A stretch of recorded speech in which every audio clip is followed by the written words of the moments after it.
Okay, hey guys, I'm gonna review Reflektor by Arcade Fire, and it's not even out yet. It comes out Tuesday, but a friend in California sent me the leak of the whole album, so I wasn't gonna pass that by. I haven't been this excited for music release since Coldplay in 2011. Even though that sounds kind of lame, but it's true.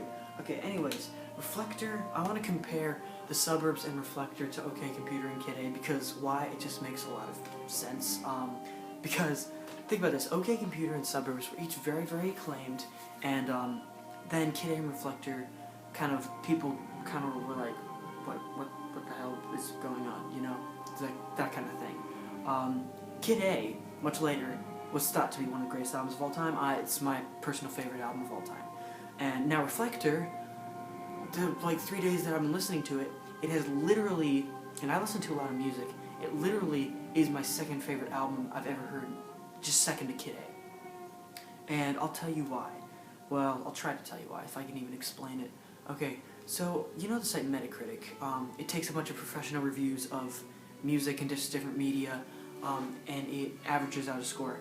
Arcade Fire's three first albums, Funeral, Neon Bible, and Suburbs, each respectively scored 90, 87, and 87.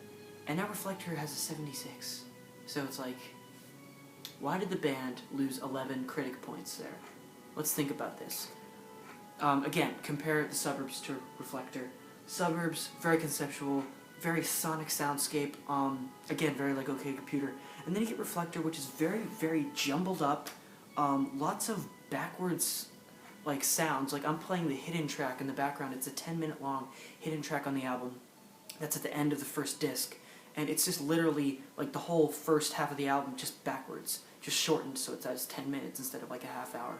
But there's lots of different puzzling sounds in it. Even the ending track, Supersymmetry, leaves the listener with a lot of well, does that really end the album well? You know what I mean? I think it ends the album really well because it leaves you thinking about it. It's not like this big ending that's obvious and stuff. It's just kind of leaves you just wait, that was the end, you know? Kind of like that. But I think this album is very, very amazing. Some of the best tracks, Here Comes the Nighttime, Normal Person, We Exist. I mean, the album is full of amazing tracks, and the band has really gotten adventurous here with a disco sound. So guys, I really recommend you check this out. Even if Metacritic gives this a 76, I'm going to give this, I think, a solid 96. That's what I would give it. This is my second favorite album of all time, guys, just from listening to it for 3 days. Second to Kid A. So I highly recommend you check this out. This is amazing music.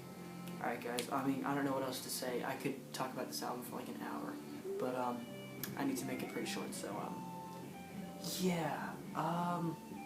That's all the points I wanted to make. Arcade Fire, Reflektor, best new music of the year, probably the album of the year, and yeah, maybe not 96%, I'll give it a 98, how about that, because it really is amazing. I do want to note that Rolling Stone, who hardly gives albums ever even 4 stars, they usually give albums 3 stars or 3.5 stars, they gave Reflektor 4.5 stars. So, I mean, that caught my attention, but I completely agree with them. This album is gold. Go buy it. I bought it, I pre-ordered it, I'm excited. Alright guys, I'll see you later. That's all I've got to say.